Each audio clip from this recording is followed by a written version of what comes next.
Yeah, I think we started the year as about a 30th place team. We led in the year probably about a 10th place team, so a lot of progression. We've got we kind of reset, particularly with the 6 car where we're at with a lot of things, and starting to come together pretty reasonably well. We're not, in a spot where I'd say we're,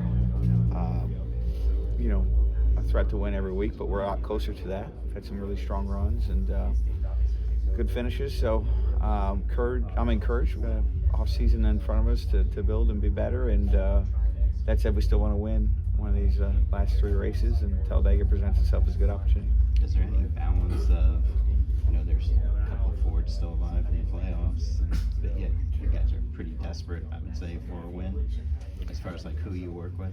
If an RFK car has a shot to win, we got to take it, right?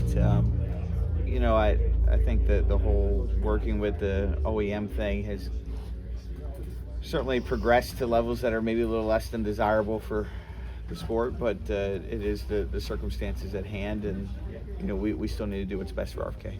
Do you have any sense, we talked about last week after the Roval about manipulation and drivers doing what? Do you have any clear of what you can do and can't do, can't say? I know don't say anything on the radio. Apparently some others maybe don't know that.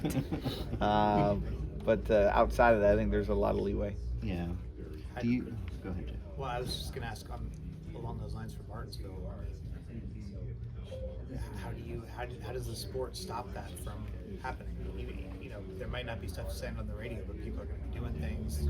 Guys close to the cut line. How does that get managed in an appropriate way?